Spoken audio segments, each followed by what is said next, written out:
আজকে আমি ক্লাস 12 অর্থাৎ সেমিস্টার 3 সেমিস্টার 4 এর হেলথ অ্যান্ড ফিজিক্যাল এডুকেশন অর্থাৎ এইচপিইডি বিষয়ের প্র্যাকটিক্যাল পরীক্ষা সংক্রান্ত ব্যাপারে কিছু তথ্য শেয়ার করব।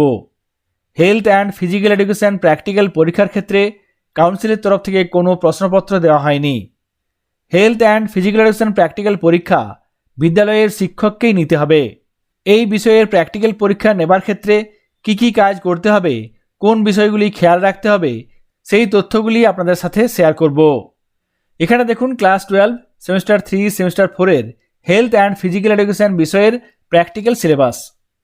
আমরা প্রত্যেকেই জানি সেমিস্টার 3 এবং সেমিস্টার 4 এর এই বিষয়ের ক্ষেত্রে থিওরি বিষয়ের নম্বর থাকে 35 করে। সেক্ষেত্রে সেমিস্টার 3 ও সেমিস্টার 4 এর থিওরির মোট পরীক্ষা 70 নম্বর হয়ে গেছে। সেই পরিপ্রেক্ষিতে প্র্যাকটিক্যালের নম্বর এখানে দেখুন ফুল মার্কস 30।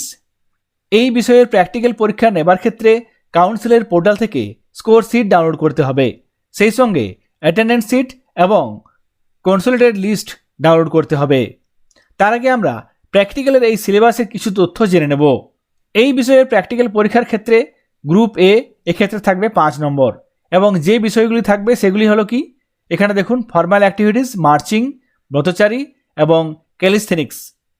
গ্রুপ বি এখানেও থাকবে 5 নম্বর, এখানে বিষয় কি, athletics, any one activity or may be chosen by the student. এখানে রানিং, জাম্পিং এই সমস্ত ইভেন্টগুলি থাকবে। গ্রুপ সি এক্ষেত্রে যোগাসন, জিমন্যাস্টিক এই সমস্ত বিষয়গুলি থাকবে, এক্ষেত্রেও নাম্বার থাকবে 5 নম্বর। তারপর গ্রুপ ডি এক্ষেত্রে টিম গেম, এক্ষেত্রে থাকবে 5 নম্বর। এ বি সি ডি এই 4টি গ্রুপ আছে, এক্ষেত্রে প্রত্যেকটি গ্রুপের জন্য 5টি করে নাম্বার আছে, অর্থাৎ মোট 20 নম্বর। তারপর থাকবে গ্রুপ ই, এক্ষেত্রে বিষয় কি, প্রজেক্ট ওয়ার্ক, সেমিনার, ওয়ার্কবুক এই সমস্ত বিষয়গুলি, যেক্ষেত্রে নম্বর থাকবে 10 নম্বর।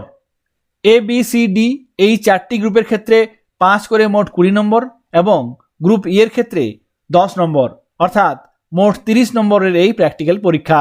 এই সিলেবাস ডাউনলোড করার জন্য লিঙ্ক ডেসক্রিপশন বক্সে দেওয়া থাকবে, আপনারা সেখান থেকে এই সিলেবাসটি ডাউনলোড করতে পারবেন। এরপর আমরা দেখে নেব কাউন্সিলের পোর্টাল থেকে কিভাবে হেলথ অ্যান্ড ফিজিক্যাল এডুকেশন পরীক্ষার জন্য স্কোর শিট ডাউনলোড করতে হবে। প্রথমে এখানে আমরা কাউন্সিলের নির্দিষ্ট পোর্টালটি ওপেন করে নিয়েছি। এরপর কাউন্সিলের পোর্টালে লগ ইন করার জন্য এখানে এই অপশানটিতে ক্লিক করে নির্দিষ্ট user ID, password, captcha code ব্যবহার করে লগ ইন করে নেব। এখানে আমি কাউন্সিলের পোর্টালে লগ ইন করে গেছি। এরপর হেলথ অ্যান্ড ফিজিক্যাল এডুকেশন বিষয়ের প্র্যাকটিক্যাল পরীক্ষার স্কোর শিট কোথা থেকে কোন অপশান থেকে ডাউনলোড করতে হবে সেটি দেখে নেব। এখানে বাঁ দিকে অনেকগুলি অপশানস আছে, তার মধ্যে থেকে এখানে এই ফর্মস অপশানে ক্লিক করব। তারপর এখানে স্কুল অ্যাপ্লিকেশন এই অপশানটাতে ক্লিক করব। এরপর এখান থেকে নিচের দিকে চলে আসব। মাঝামাঝি জায়গায় দেখবেন একটি অপশান আছে এইচপিইডি স্কোর শিট, এখানে এই অপশানটাতে ক্লিক করতে হবে। এখানে কি আছে, এইচপিইডি স্কোর শিট, এখানে জেন্ডার দেওয়া আছে। এখানে দেখুন ক্লিক করলেই এখানে 3টি অপশান আসবে, মেল, ফিমেল এবং আদার্স।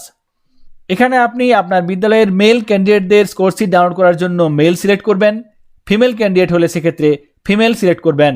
এখানে একটি অপশান সিলেক্ট করলাম, তারপর এখানে এই অপশানটাতে ক্লিক করব, এখানে এই সার্চ অপশানটাতে ক্লিক করব। সঙ্গে সঙ্গে এখানে আপনার বিদ্যালয়ের ক্যান্ডিডেটদের নাম চলে আসবে। বাঁ দিকে থাকবে কি, ক্যান্ডিডেটদের নাম, ডান দিকে থাকবে রেজিস্ট্রেশন নম্বর এবং উপরে দেখুন সবুজ রঙের কতগুলি অপশান দেওয়া হয়েছে। এখানে কি আছে, প্রথমে অ্যাটেন্ডেন্স শিট ডাউনলোড, তারপরে আছে score sheet group A, score sheet group B, score sheet group C, score sheet group D, score sheet group E এবং কনসোলিডেটেড শিট। এখান থেকে আপনাকে নির্দিষ্ট ছাত্রদের জন্য স্কোর শিট ডাউনলোড করে নিতে হবে। এখান থেকে আপনি এই অপশানগুলি ব্যবহার করে এই তথ্যগুলি ডাউনলোড করতে পারবেন। অ্যাটেন্ডেন্স শিট হোক কিংবা গ্রুপ এ স্কোর শিট কিংবা কনসোলিডেটেড শিট, এই অপশানের মাধ্যমে আপনাকে ডাউনলোড করে নিতে হবে। আমরা দেখে নেব এই অপশানগুলি থেকে ডাউনলোড করা শিটগুলিতে কি তথ্য দেওয়া আছে। প্রথমে দেখুন অ্যাটেন্ডেন্স শিট, এক্ষেত্রে কাউন্সিলের যে পরীক্ষা, প্র্যাকটিক্যাল পরীক্ষা, তার সেই অ্যাটেন্ডেন্স শিট। এখানে দেখুন লেখা আছে হায়ার সেকেন্ডারি প্র্যাকটিক্যাল এক্সামিনেশন 2026। এই অ্যাটেন্ডেন্স শিট কাউন্সিলের পোর্টাল থেকে ডাউনলোড করা হয়েছে। এখানে কি আছে, attendance cum signature register for students of health and physical education higher secondary practical examination 2026। তারপর এখানে জেলা, বিদ্যালয়ের নাম, কোড থাকবে, ডেট অফ এক্সামিনেশন দেওয়া আছে ডান দিকে লেখা আছে ফিমেল, এখানে মেল ফিমেল আলাদা করে ডাউনলোড করলে আলাদা লেখা থাকবে এবং নিচে থাকবে কি সিরিয়াল নম্বর, ক্যান্ডিডেটের নাম, রেজিস্ট্রেশন নম্বর এবং ক্যান্ডিডেটের সিগনেচার করার জন্য নির্দিষ্ট বক্স। এই অ্যাটেন্ডেন্স সিটগুলি আপনাকে কাউন্সিলের পোর্টাল থেকে ডাউনলোড করে নিতে হবে। এই সিটের নিচের দিকে থাকবে সিগনেচার অফ এক্সামিনার, এক্ষেত্রে পরীক্ষকের সাইন থাকবে। ডান দিক এবং বাঁ দিক উভয় দিকেই এক্সামিনারের সিগনেচার করার জায়গা থাকবে। 4টি গ্রুপের জন্য 4টি স্কোর শিট আছে। এখানে সেই স্কোর শিট, এখানে দেখুন event wise score sheet HPED practical 2026। এখানে একই রকমভাবে সিরিয়াল নম্বর, ক্যান্ডিডেটদের নাম, রেজিস্ট্রেশন নম্বর এবং মার্কস অবটেন্ড। গ্রুপ এর ক্ষেত্রে আমরা আগেই বলেছি ফর্মাল অ্যাক্টিভিটিস আছে, যেক্ষেত্রে এই বিষয়ের উপর কোন ক্যান্ডিডেট কত নম্বর পাচ্ছে সেই বিষয়টি এখানে লিখে রাখতে হবে। প্রত্যেকটি পাতার নিচের দিকে থাকবে এখানে টোটাল মার্কস এবং সিগনেচার অফ দ্য এক্সামিনার। আপনারা এখানে খেয়াল করবেন ফুল মার্কস 10 দেওয়া আছে। আমরা সিলেবাসে দেখলাম প্রত্যেকটি গ্রুপের জন্য নম্বর দেওয়া আছে 5। এই সেমিস্টারের সিলেবাস অনুযায়ী এখানে আপনাকে প্রত্যেকটি গ্রুপের জন্য 5 নম্বর ধরে নিতে হবে। প্রত্যেকটি গ্রুপের জন্য আপনাকে স্কোর শিট ডাউনলোড করে নিতে হবে। গ্রুপ ওয়াইজ স্কোর শিট ছাড়াও একটি কনসোলিডেটেড স্কোর শিট থাকবে। গ্রুপ ওয়াইজ স্কোর শিট থেকে সেই নম্বর তুলে এখানে আপনাকে এই শিটটি ফিল আপ করতে হবে এবং সংরক্ষিত করে রাখতে হবে। Health and physical education practical পরীক্ষার ক্ষেত্রে কিছু তথ্য আপনাদের সঙ্গে শেয়ার করলাম। এই ভিডিওটি যদি আপনাদের কাজে লাগে অবশ্যই লাইক করবেন এবং চ্যানেলে নতুন হলে চ্যানেলটিকে সাবস্ক্রাইব করবেন।